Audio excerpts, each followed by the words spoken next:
Day 1 in Vietnam, everything feels like a movie. By day 30, you've figured out the traffic. You know the exchange rate in your sleep. You've got a favorite Vietnamese stall and a landlord who finally likes you. You think, okay, I've got this. I understand Vietnam now. That's exactly when the second wave hits. Because the truth is, the first month teaches you how to survive here. The next few months teach you how Vietnam actually works. And that's a very different lesson. Today we're covering 12 things that still catch foreigners off guard. Not in week 1, but months into living here. The stuff nobody warns you about because by the time it happens, you're not a tourist anymore. You're a resident. And residents get a different version of Vietnam. Let's get into it. Vietnam now has one of the fastest growing foreign resident populations in Southeast Asia. Digital nomads, retirees, remote workers, people who came for 2 weeks and are still here 2 years later. And most long stayers will tell you the same thing. The honeymoon phase isn't the hard part. The comfortable phase is. Because once you stop paying attention, Vietnam finds new ways to remind you that you're still learning. These are the 12 things that still surprise people long after day 30. Number 1, the traffic never actually gets safe. You just get used to it. By month 2, crossing the street feels automatic. You stop flinching at horns. You stop hesitating at intersections. And that's exactly the problem. Comfort is where accidents actually happen. Long-term residents, not new tourists, make up a surprising share of traffic incidents involving foreigners, because confidence replaces caution. You start checking your phone while walking across a 6-lane road. You start renting a motorbike without ever taking a real lesson. The fix isn't fear, it's respect. Get a proper helmet, not the thin plastic ones handed out for free. If you ride, get licensed properly and get insured. Vietnamese traffic police do enforce this, and an uninsured accident can become a very expensive legal problem. Comfort is good. Complacency is what gets people hurt. Number 2, paperwork rules change depending on who you ask. This is the one that breaks people's brains. You call the immigration office. They tell you one thing. You ask a visa agency. They tell you something slightly different. You ask another foreigner who's been here 5 years. They tell you a third thing entirely. And here's the uncomfortable truth. They might all be right. Vietnam's local administration often applies national rules with regional interpretation. What works in Da Nang doesn't always work the same way in Hanoi. The mistake foreigners make is assuming one Facebook post or one friend's experience applies to their exact situation. The fix: always confirm requirements directly with a licensed visa service or the immigration office in your specific city, and get it in writing or by official app whenever possible. Don't build your paperwork strategy on secondhand stories. Build it on your local reality. Number 3, cash isn't king anymore. Vietnam went cashless faster than you did. Here's a genuine reversal. In your first month, everyone tells you to carry cash. By month 3 or 4, you'll notice something strange. You're barely using it. Vietnam has pushed hard into QR payments. Bank transfer apps, via QR codes, taped to every food stall.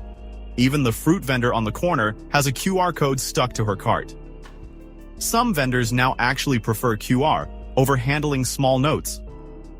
The shock for long stayers is realizing they never properly set up a local bank account or a Vietnamese payment app. And they're stuck being the only person fumbling for cash while everyone else taps and goes. Set up a local bank account as soon as your visa status allows it. Get comfortable with a Vietnamese payment app. It will save you real time, and it quietly signals that you're not just passing through. Number 4, renting gets harder, not easier, the longer you stay. Your first apartment is usually fine. It's the renewal that catches people off guard. Landlords notice when you're settled, comfortable, not planning to leave. And in a market with no strong tenant protection laws, some landlords use that as leverage. Raising rent at renewal time, adding vague new maintenance fees, or suddenly deciding they want the apartment back for a family member. The long-term move isn't just protecting your deposit anymore. It's protecting your leverage. Negotiate a longer lease term up front if you plan to stay. Keep a paper trail of every payment. And if your landlord becomes suddenly unresponsive right before renewal, that's usually not an accident. Start apartment hunting early, just in case. Number 5. Healthcare costs sneak up on you once the novelty wears off. In month 1, healthcare in Vietnam feels like a miracle. Cheap clinics, fast pharmacy visits, no insurance headaches for small stuff. But long-term residents eventually hit the thing nobody mentions in the tourist version. Chronic issues, ongoing prescriptions, or anything requiring a specialist get expensive fast once you're outside basic care. International hospitals like FV Hospital in Saigon or Vinmec in Hanoi deliver excellent care, but at prices closer to Western rates. And air quality, especially in Hanoi during the dry season, can genuinely affect people with asthma or respiratory sensitivity over months, not days. This isn't medical advice, it's a nudge. If you're staying long-term, get proper international health insurance before you need it, not after a diagnosis. And if you have a pre-existing condition, talk to a doctor about how the local climate and healthcare system might affect your specific situation. Number 6. Yes still doesn't mean yes. It just gets more expensive to misunderstand. Everyone learns this lesson in month 1.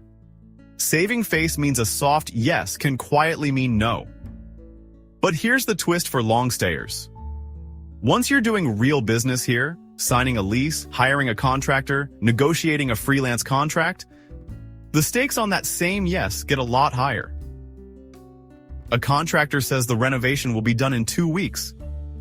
A supplier says the shipment will arrive Friday.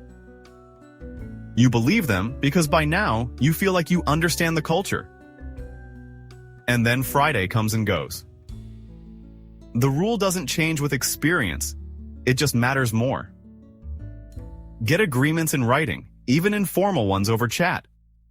Build buffer time into every deadline you're quoted, and keep following up politely, not because you don't trust people, but because checking in is simply how things get confirmed here. Number 7. You'll never fully master the food map, and that's the point. By month 3, you think you know Vietnamese food. Then you take a work trip to Hue or a weekend in the Mekong Delta and realize you don't recognize half the menu. Long-term residents often get comfortable in one region's food culture and assume it represents the whole country. It doesn't. A bowl of bún bò in Hue is a completely different experience from the same name in Saigon. Regional dialects change how dishes are even described, so a menu that looks familiar can still confuse you completely. This isn't a problem to fix. It's one of the actual perks of staying long-term. Use it as an excuse to travel domestically. Vietnam Airlines and budget carriers make regional trips genuinely affordable, and food is the best reason to take one. Number 8. Your Vietnamese plateaus faster than you expect. Month 1. You're excited to learn. Month 4. You realize you can order food, haggle at a market, and give a Grab driver directions. But you still can't follow a real conversation at full speed. This is one of the most common frustrations for long-term foreigners. Survival Vietnamese comes fast.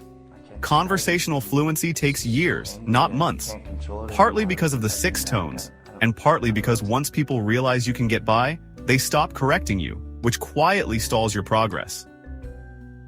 There's also a practical side to this. More government and banking services now run through Vietnamese language apps like VNEID, and English support isn't always available. If you're staying long-term, It's worth investing in real lessons, not just picking up phrases. Or building a relationship with someone bilingual who can help you navigate official apps and paperwork. Number 9. You can live here for years and still be the foreigner. This one is more emotional than practical, but it's one of the most common things long-term expats bring up. No matter how long you stay, how fluent you get, or how many locals call you a friend, there's often a quiet, permanent layer of being seen as an outsider. It's not hostility. It's rarely even unfriendly. It's just a different social category that doesn't fully disappear. Some foreigners find this frustrating. Others make peace with it and focus on the relationships that do go deep, because they absolutely can, and often do. The shift that helps most people is releasing the goal of fully belonging and replacing it with genuinely showing up again and again. Consistency, more than fluency, is what actually earns trust here over time. Number 10. The country literally shuts down once a year, and it catches people every time. Tet, the Lunar New Year, is the single biggest shock for people who've already been here for months. Because on paper, it's just a holiday. In reality, much of the country pauses for around a week. Shops close. Staff go home to their home provinces. Banks and government offices run on reduced hours for days beforehand and after. Even food delivery apps slow down dramatically. Long-term residents who've never experienced it often get caught off guard, running low on cash before banks reopen, or needing a document processed right as offices go quiet. The fix is simple. Plan around Tet like you'd plan around a hurricane. Stock up in advance. Handle paperwork early. And honestly, use the quiet as a chance to travel. Many tourist areas stay fully open even while local life slows down. Number 11. Visa rules. Don't just stay strict, they keep changing. If you thought getting the visa right once meant you were done, that's the mistake that trips up long-stayers most. Vietnam has continued tightening immigration enforcement. Under recent regulations that took effect in 2026, overstay fines can now reach up to roughly 40 million VND, around $1,500 for serious or extended violations, with mandatory deportation enforced for prolonged cases. The rules around extensions, sponsorship, and renewal requirements have also shifted more than once in the past couple of years. What worked for your visa last year might not apply exactly the same way this year. The long-term move isn't memorizing the rules once. It's checking in regularly. Set a recurring reminder, not just before your visa expires, but every few months, to confirm current requirements with a licensed visa agency or the official government visa portal. Rules here move fast. Staying updated is part of staying legal. Number 12. Somewhere after month 6, you stop counting the days. This is the one that's hard to explain until it happens to you. Somewhere past the traffic, past the paperwork, past the Tet shutdown you didn't see coming, something quietly shifts. You stop thinking in terms of, how long have I been here? You start thinking in terms of, this is just where I live now. You know the guy who fixes your motorbike. You know which market stall has the good dragon fruit.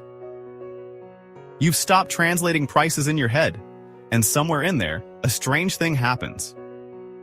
Going home for a visit starts to feel like the trip, and coming back to Vietnam starts to feel like coming home. Long-term foreigners describe this moment differently, but they almost all describe it. You didn't plan to stay this long, but you did. And most of them will tell you they wouldn't take it back. So those are 12 things that still shock foreigners in Vietnam, long after the first month is over. The ones worth remembering most. Respect the traffic, even once it feels normal. Confirm your visa requirements regularly, not just once. Protect your lease and your paperwork in writing. And plan your life around Tet, not around a normal calendar.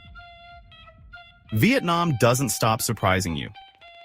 It just changes what it surprises you with. And honestly, that's part of why people stay. If you've been here longer than 30 days, drop a comment. Which one of these hit closest to home for you? And if you're still figuring out your visa, your housing, or your budget for life here, check the videos linked below. We break all of it down step by step. See you in the next one.